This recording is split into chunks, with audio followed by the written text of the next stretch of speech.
the legal status of the Donbass. We agreed to some of the amendments to Minsk agreements, and we made certain concessions, the so-called Steinmeier's formula. But even those steps did not yield any result. Kiev is still ignoring all the opportunities to restore its territorial integrity by engaging in direct dialogue with the Donetsk and Luhansk People's Republics. The country is closing down unwanted media. It's persecuting political opponents. When Mr. Poroshenko was still the president of Ukraine, I told him that if any difficulties arise, Russia is willing to provide political asylum to him. He replied ironically, but today I'd like to reiterate my offer that there have been many mistakes in his management of the problem, but persecuting him as a state criminal would be too much. So we're willing to lend a hand to such people as Mr. Poroshenko by providing asylum in Russia. Legal discrimination of Russian population is enacted in Ukraine, even though this is these people's native land. They are now limited in their use of the Russian language.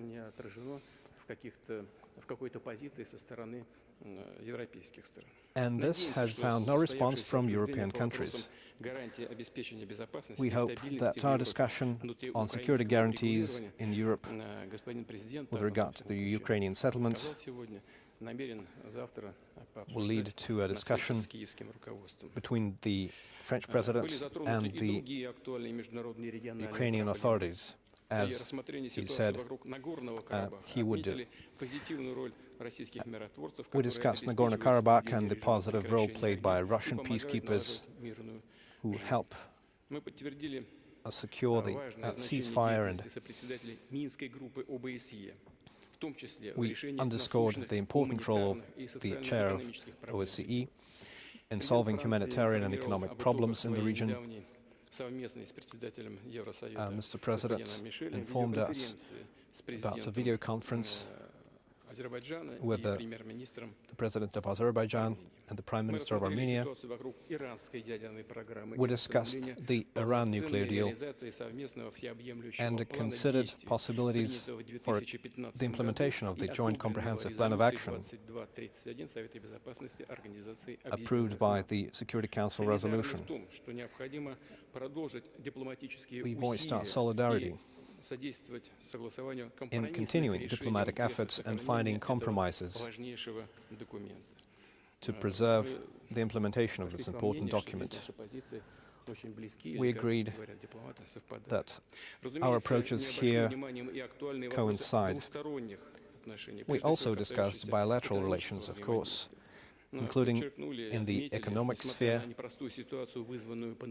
Even though the coronavirus pandemic has brought a difficult situation to the world markets, with the volatility growing in the 11 months of last year by 11%, French investments are over $23 billion in Russia. Over 600 companies from France operate in Russia. We agreed to continue our mutually beneficial cooperation in trade, economics, and humanitarian affairs, and culture. To conclude, I'd like to thank Mr. President for his efforts and the efforts of his country to resolve the acute issues that have arisen between Russia and NATO, and that concern the establishment of a security system in Europe on issues of trust and the resolution of the Ukrainian crisis. We've met in Paris And despite the fact that every country leader has a lot on his hands, Mr. President found it possible to come here to Russia to exchange views on how we can act further on. So I would say these discussions will be useful to devise further steps. We'll see how Mr. President's meeting with the representatives of Kiev will take place. We agreed to discuss it afterwards. Thank you. Thank you so much, dear Mr. President Vladimir. Thank you so much for this hostage. We see a critical situation and a lot of tensions in Europe. And in fact, we are celebrating the 30th anniversary of our establishment of diplomatic relation between France and Russia. And as you mentioned, we have interest to develop our bilateral cooperation. We understand the gravity of this situation, and we think that everybody is interested to find out the stability and the peace in Europe, as I think personally that it's a good time. The dialogue at the same time, historical and strategic, that we developed in the recent years. In this context, we decided to meet each together today in Moscow. We made a really substantial exchange, speaking about also the security guarantees. As Mr. President, you mentioned before, you shared the vision of Russia, speaking about the security issues which are your concerns, also the Ukrainian situation. You have a strong vision. Sometimes it's not the same in the West or in Europe, and we see there are differences. That's why I think in Europe this is a fundamental point. Is speaking about the open doors policy by NATO. It's a crucial point for the countries like Finland or Sweden. At the same time, we should consider, as you stated before, the trauma which appeared in the last 3 decades. We should provide for new solutions in order to guarantee the stability. And I think first we should reconsider partially the last 30 years speaking about the fundamental act. At the same time, we should respect the rights of countries to provide for their own security. We tried to construct the agreement point. The first one, we should work urgently in order to avoid the escalate. And we see there is a risk of stability degradation in the continent. And that's why the Europeans and Russia, all the sides are interested in order to improve and to guarantee the stability, speaking about the sanitary conditions. And it's our own shared responsibility to agree on mutual steps in order to provide for desescalate. And in the next days, we'll see further consultations. Also, I'd like to continue the exchange of views tomorrow with Mr. Volodymyr Zelensky. And we see that there is a strong wish of Mr. President to guarantee the territorial integrity of Ukraine. The next days will be defining and will require really rich exchange of views, and it also involves the proposals mentioned by Mr. President Putin. In order to get the guaranteed desescalade, it's a topic that we discussed in details. First, we should cooperate in order to guarantee the security and stability in Europe. That's why it's based on our agreement according to the continuity principles. I'm speaking about Russia and France, but also other parties and states which are members of this agreement. And in the Paris Charter, with the cooperation and with the support of the SCE, we should provide all of us in order to guarantee the territorial integrity of member states and non-interference in the internal affairs, and also the respect of human rights and fundamental freedoms. Despite the historical lecture and the crisis we saw in the previous years, the security of our continent should be maintained.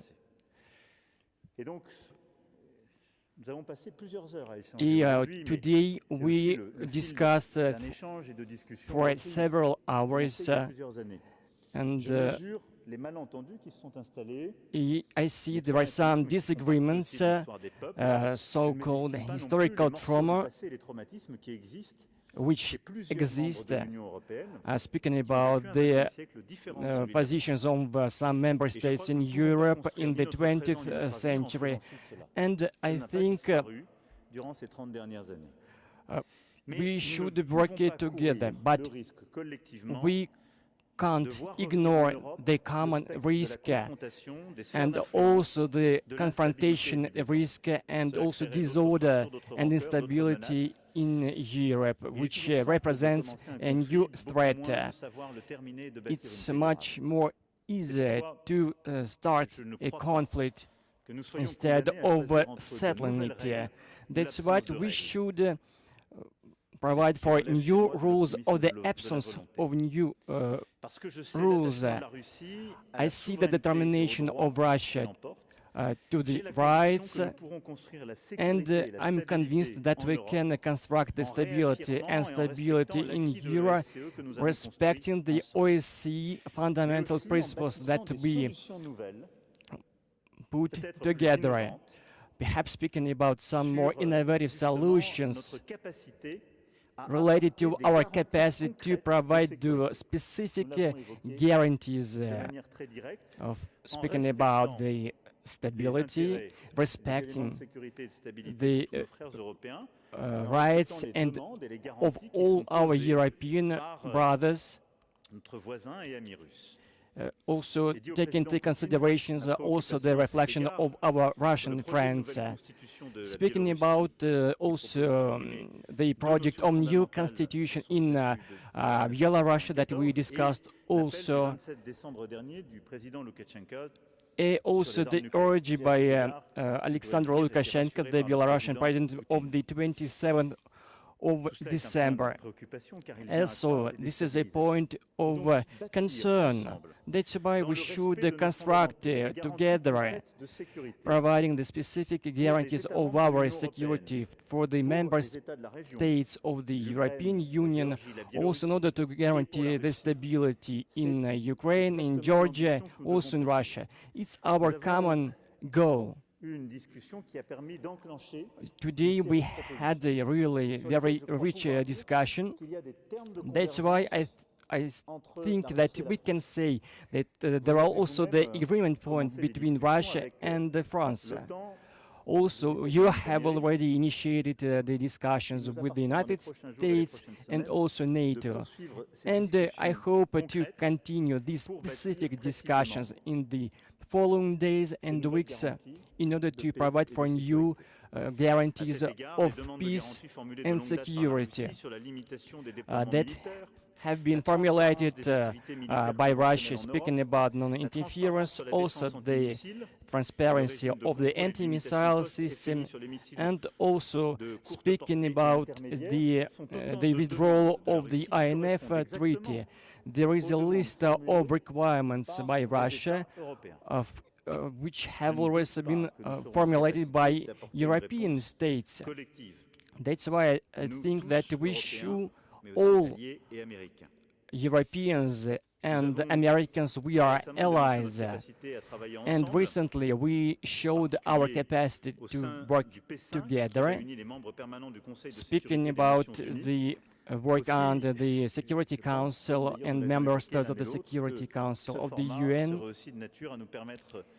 And I think it will enable to go further on these topics, speaking about the peacekeeping operation in order to find out the common solution. The third topic that we discussed, and also we shared also agreement,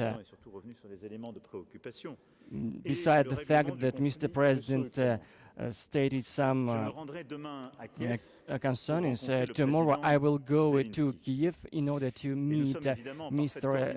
Zelensky, and also together with the Chancellor Olaf Scholz we will coordinate these activities that I saw a few days ago, and I'll meet one more time in Berlin. And also, we urge for the respect and the implementation of the Minsk agreements, and the last meeting of the Normandy format advisors. It was really a breakthrough, and we'd like to construct and to continue the implementation of these agreements to the full extent. And today also would like to welcome the engagements assumed by Mr. President Volodymyr Zelensky to remove the laws and the drafts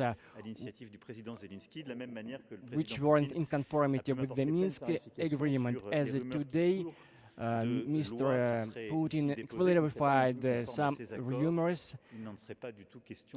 That's why there is no any question, as we understand that on this basis we should implement and respect the Minsk agreement in order to guarantee the stability and security in Europe. In such a case, the Russia and European Union will be capable to strengthen their relations. Speaking about the situation related to Azerbaijan and Armenia, and I'd like to welcome the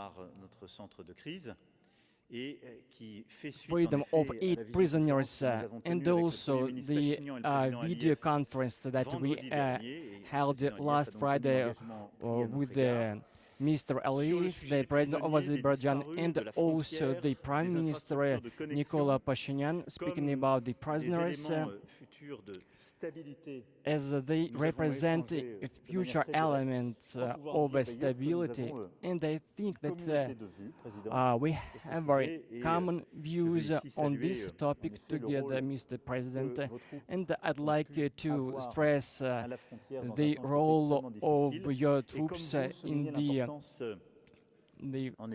border zone, and in fact also the Minsk Committee, in order to promote the engagements and also the play which is played by Russia and France. Also, we discussed the Iranian issue, as it's one another point of concern of the United States and European countries. I don't want to take too much time, but today we are living a really extremely severe and tough moment which threatens to the security and stability in Europe. That's why we see that we interpret in different ways, but in any case, we should work together to go further, and all of us were convinced that there are no any other reasonable solutions, and the only approach is the diplomatic approach, and the next days and the next weeks we'll see the intensification of our contacts together with our European partners and allies, and together also with the Ukraine and other states of this region. And also we exchange through the telephonic conversation all these issues related to our common security and stability in order to share the same approach to preserve the peace and to launch this mechanism guaranteeing the stability and security in Europe. And the France is ready. Thank you so much for your welcome, Mr. President. Спасибо огромное. Коллеги, мы начинаем пресс-конференцию двух президентов. Российские и французские журналисты смогут задать по 2 вопроса. По традиции, первый вопрос гостям. Nous allons prendre une question de Loïc Signor de CNews. Bonsoir, Monsieur les Présidents. Good evening, dear Mr. President. First of all, you multiplied the gestures towards Russia for the last 5 years, but also speaking about the presence on Russian mercenaries in Mali.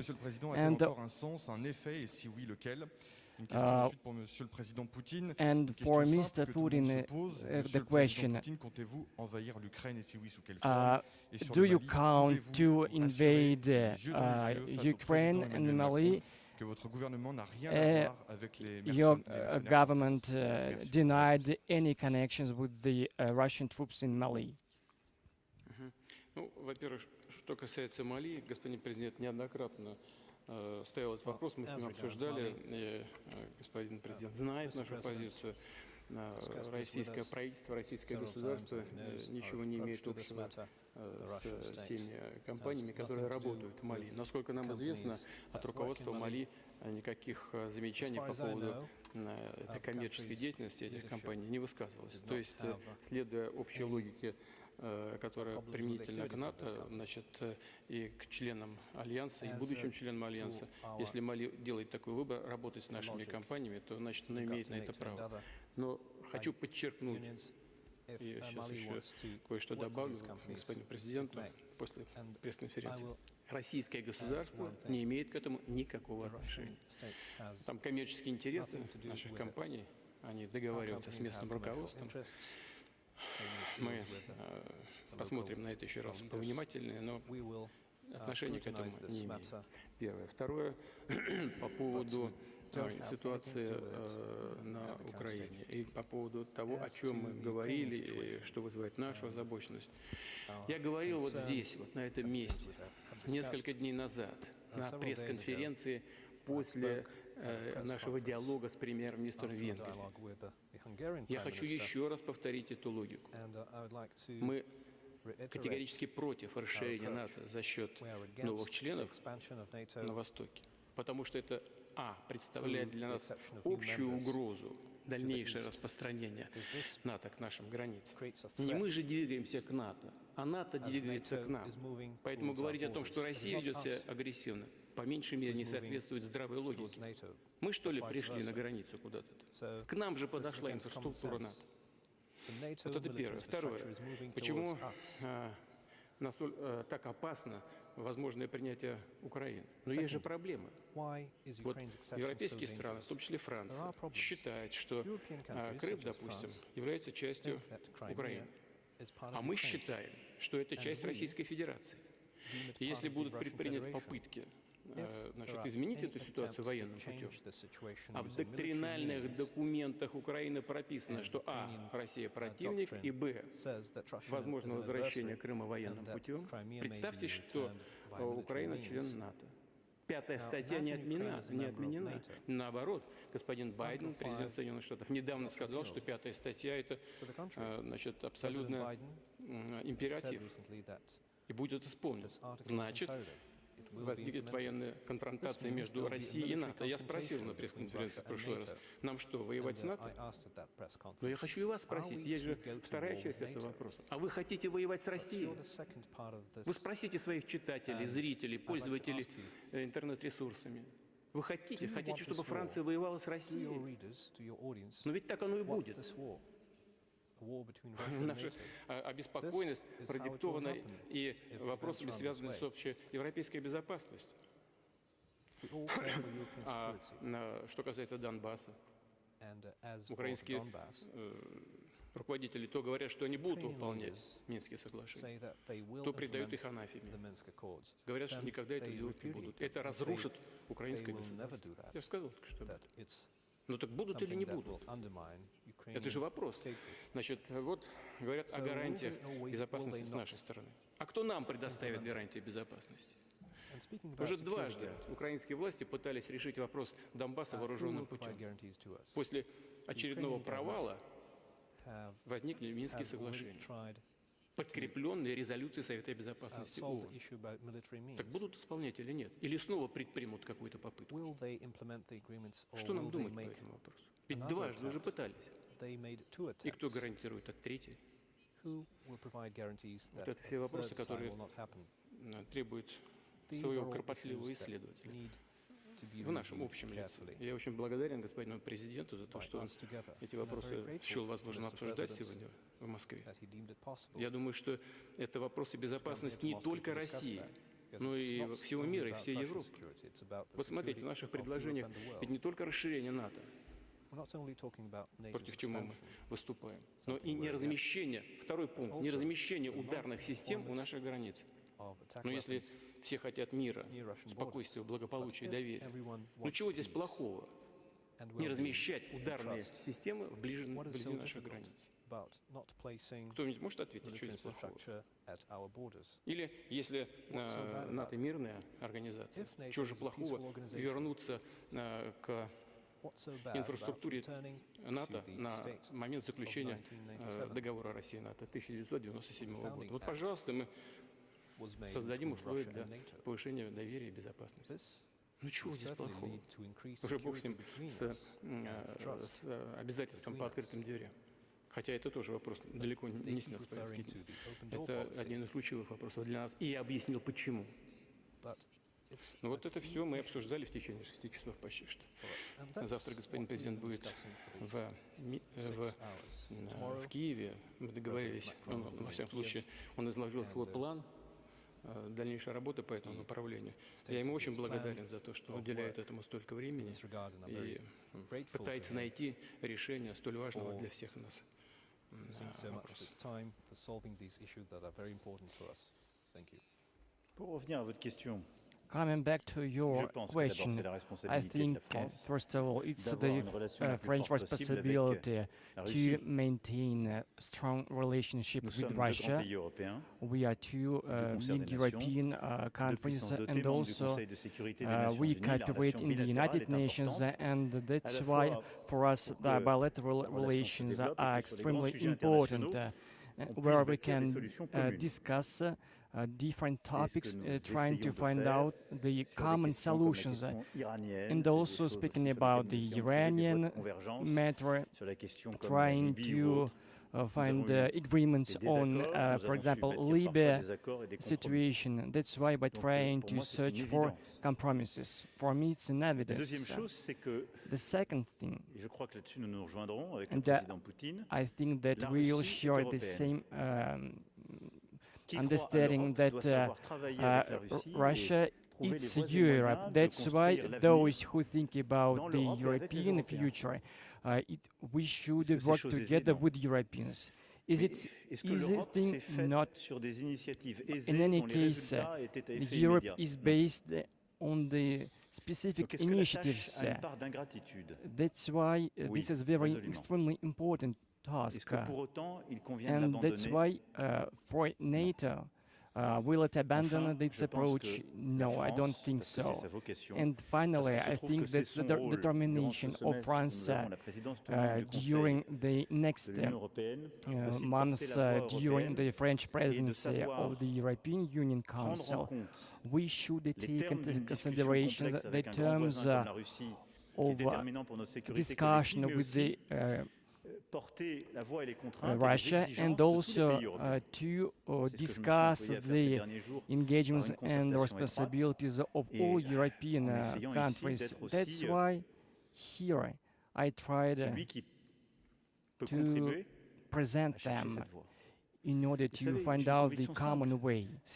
Me personally, I think if we don't discuss with Russia, we will increase our collective common security and stability. If not, in such a case, to whom will we provide the place for discussion? That's why sometimes we can't go further. That's why I think in any stage we should try compromises, providing for stability and in order to preserve our interests and also of our partners and allies. It's our common goal. That's why the next days, next weeks, we will deal with this very tough goal, respecting our fundamental principles, as our geography will not change. That's why we're continuing our activities. Коммерсант, пожалуйста. Доброй ночи. Андрей Колесников, газета «Коммерсант». У меня вопрос президенту России. Владимир Владимирович, как вы оцениваете перспективы урегулирования на юго-востоке Украины? То есть, грубо говоря, как вы считаете, Минские соглашения еще живы? И вопрос президенту Франции примерно на ту же тему. Насколько я понимаю, вы решили заночевать в Москве и уже только завтра утром полететь в Киев, где у вас запланирована встреча с Владимиром Зеленским. Скажите, с каким, так сказать, посланием вы летите в Киев, учитывая недавнее заявление оттуда, например, по поводу того, что Минские соглашения, если они будут реализованы, а Франция, как известно, является гарантом Минских соглашений, уничтожат украинскую государственность. Спасибо. Что касается Минских соглашений, живы они, имеют ли какую-то перспективу или нет? Я считаю, что другой альтернативы просто нет. Ведь, повторяю еще раз, в Киеве то говорят, что будут соблюдать, то говорят, что это разрушит их страну. И президенту действующему недавно заявил, что мне один пункт не нравится из этих Минских соглашений. Но нравится, не нравится, терпи, моя красавица. Надо исполнять. По-другому не получится. Значит, не хотят напрямую разговаривать с представителями Донбасса. Ну, там записано прямо в пункте 12, 9, 11 написано, такие-то вопросы будут обсуждаться и согласовываться с представителями этих территорий. Обсуждаться и согласовываться с ними. А как же иначе тогда работать? Невозможно. Поэтому нужно набраться мужества, признать то, что написано. Не говорить на белое черное, а на черное белое. И работать. Ведь нынешнее руководство шло на выборы под лозунгом решения вопроса на Донбассе мирным путем. Я очень надеюсь на то, что так в конце концов будет сделано, когда придет осознание того, что по-другому невозможно поступить. Сейчас на того же Порошенко накатывают. Теперь обвиняют его, по-моему, в госизмене. Намекают на то, что он подписывал соглашение. Да, он подписывал соглашение. Ну и что? Вся страна это приняла. Это подтверждено резолюцией Совета Безопасности. Я же не шутил, когда говорил, знаешь, придет еще время. Мы готовы будем предоставить тебе политическое убежище по гуманитарным соображениям. Не потому, что его политика нам очень нравится или нравилась, а по гуманитарным соображениям. Вот. Так и знал, что так будет. Как в воду глядел. Так и произошло. Вот, пожалуйста. Теперь он там под следствием. Значит, но это все вещи, касающиеся внутриполитической борьбы. Я призываю подняться над этим, подумать о исторических, стратегических перспективах развития самой Украины, взаимодействия с Россией и подумать о стабильных условиях безопасности для всех, равных для всех участников международной жизни.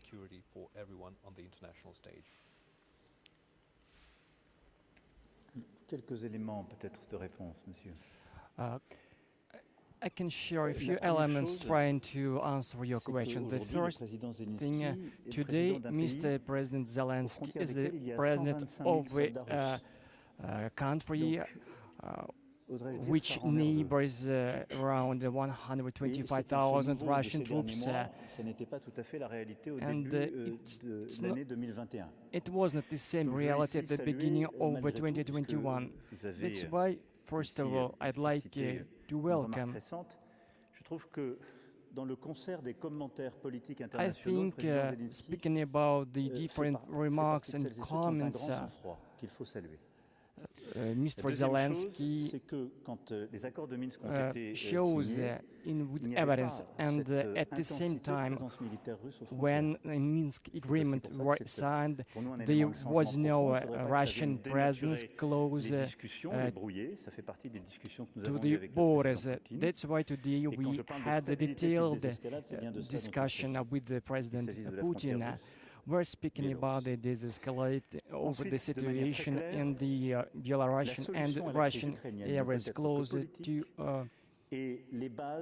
borders, and the Minsk agreement is the only basis, and the Normandy format is a good one.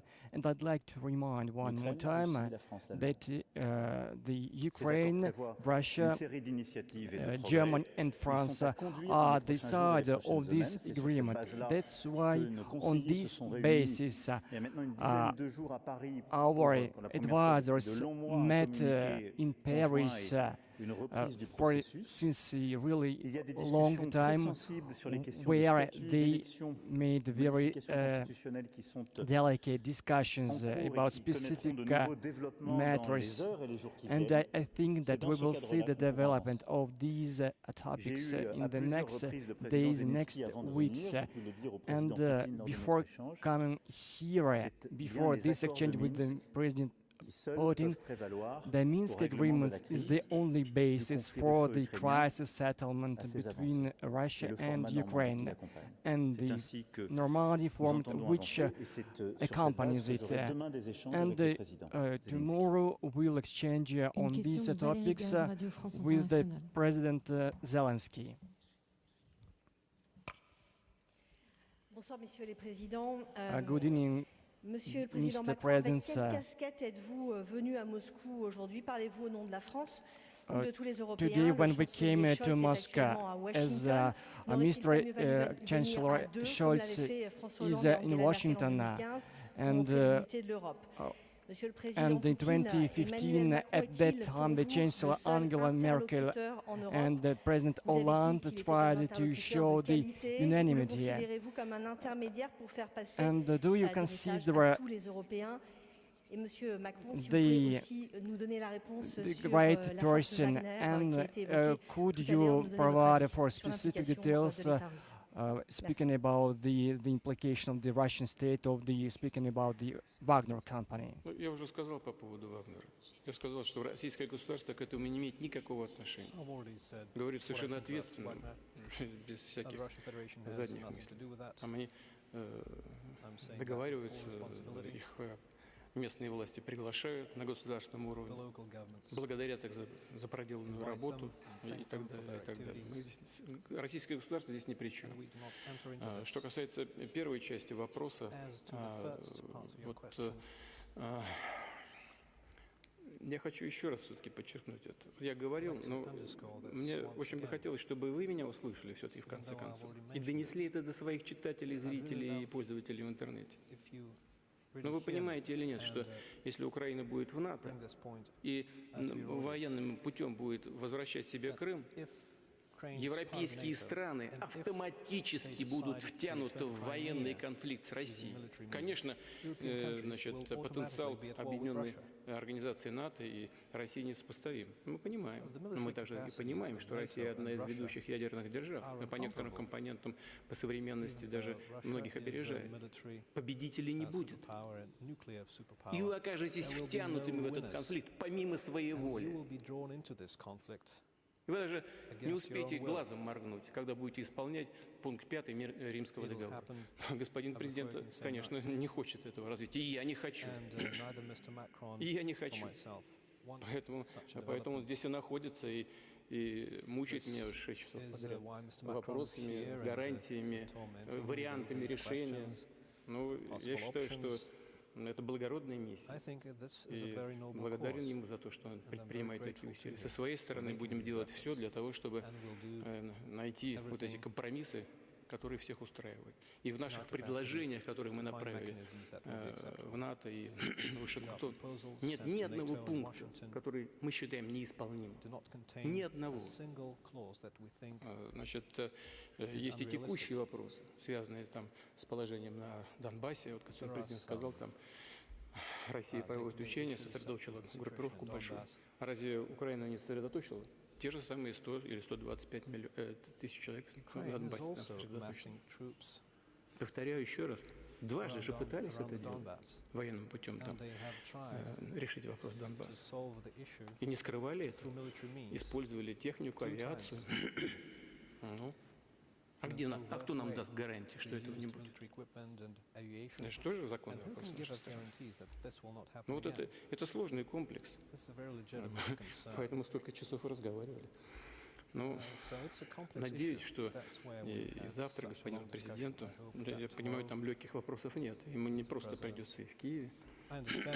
Но мы договорились, что после консультации с руководством Украины мы тоже созвонимся и получим какую-то обратную связь, что украинское руководство сегодняшнее считает для себя приемлемым, что неприемлемым, как оно собирается двигаться. И в зависимости от этого будем строить дальше свои собственные шаги.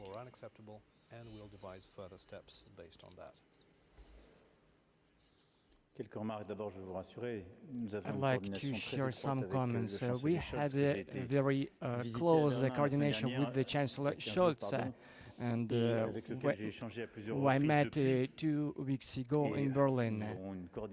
And we have a very strong coordination when we will be back from Moscow and Washington in the same manner as the chair of the European Union Council. I'll try to meet personally all my colleagues and counterparts in order to share the concerns as in recent days we saw the very rich consultations with the British and the Americans. But today the situation differs in comparison in 2000 or 2014. We don't have a hot war, but Europe is facing the situation which did not exist for the last decades, and also the relationship between NATO and Russia. We are speaking about the comprehensive process, but we should take into mind. That's why we'll continue these very close consultations, and thanks to the exchange of views today, we'll try to establish and launch a new mechanism. As a new situation requires new approaches. The response and the answer by Mr. President regarding the Wagner mercenaries, we take our decisions take into account our relationship with the sovereign states and striving to la région, en l'espèce la CEDEAO et l'Union africaine. C'est ce que nous continuons de concerter, ce sur quoi against the terrorists under the African Union and with the support with the United Nations. Добрый вечер, РИА Новости, Елена Глушакова. Если позволите, я бы хотела вернуться к теме гарантии безопасности. Вы о ней упоминали, но общее впечатление складывается, что после того, когда НАТО и Вашингтон дали ответ на российские предложения, про эту тему как-то умалчивают или, как у нас в России говорят, заиграли ее. В этой связи я хотела бы спросить, господин Макрон, считаете ли вы, что для европейцев тема предоставления гарантий России закрыта, и какие вы видите пути решения этой проблемы? И, господин Путин, я хотела бы вас еще уточнить, вот Россия получила ответ, что вы будете делать дальше? И также хотела бы вернуться к вашим словам. Вы приводили вот один из аргументов, которые нам наши партнеры говорят по поводу Альянса, по поводу мирного характера. Я бы еще напомнила такой аргумент о том, что это не военная организация НАТО, а политическая. И еще один аргумент о том, что решения в НАТО принимаются консенсусом. Соответственно, поскольку ряд членов Альянса против вступления Украины, то этого не состоится. Вот как вы к таким аргументам относитесь? Тогда в этой ситуации в чем составляют и находятся ваши опасения? Спасибо. Ну, вот что касается военного или не военного характера организации, здесь я уже, по-моему, сказал, есть бомбардировки Белграда, это Ирак, Сирия, также значит, начало операции в Афганистане и так далее. Как же не военные? Самое, что ни на есть военные. По поводу того, что какие-то страны НАТО против приема, скажем, Украины или Грузии в Альянс, мы, конечно, знаем об этом, слышали много раз. Тогда у меня возникает вопрос, если это так, зачем же эти страны в 2008 году в Бухаресте подписали документ, согласно которому распахивают двери этим странам в организацию НАТО? Ну и вообще, вы понимаете, ведь мы 30 лет уже уговариваем не делать одного, второго, третьего. Ну, просто полное игнорирование наших озабоченностей, требований, предложений. Да, господин президент и в беседе, наверное, не будет на меня сердиться, сказал, ну вот вы сами нарушили территориальную целостность, вы же брали на себя определенные обязательства. Начиная с 1975 года, Хельсинский акт и так далее, последний документ был принят в 2010 году в Астане, где говорится о равной безопасности всех. Нельзя создавать безопасные условия, нарушая безопасность других. Но вы же сами нарушили территориальную целостность. Такой острый как бы вопрос Украины. Не совсем так, или совсем не так. Мы разве какие-то операции в Крыму или где-то еще проводили с нормальной страной и с нормальной властью? Нет, никогда этого не делали, в голове даже этого не держали. Но зачем же западные страны поддержали государственный переворот? С этого момента для нас власть на Украине, источник власти, госпереворот. А не воля народа. Да, конечно, последующие итерации, выборы, перевыборы. Но изначально эту власть захватили силой, вооруженным путем, с кровью. Поэтому в этих условиях вынуждены просто были защищать людей, которые, скажем, в Крыму проживают. Ну, как иначе? Зачем же поставили нас в такое положение? Приехали в 2014 году представители нескольких стран, европейские страны поставили подписи гарантии под мирным течением политического процесса. Через 3 дня захватили власть вооруженным путем.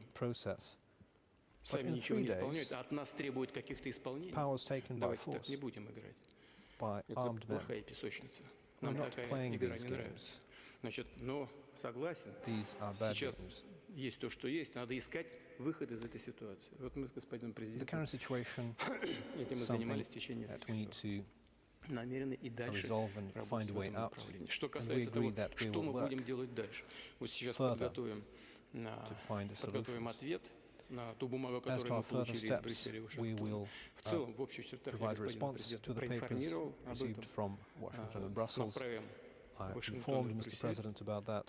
Там we есть will действительно send our вещи, о которых response to можно Washington обсуждать. and Brussels. Они, правда, носят There второстепенный are some характер, но points тем не менее.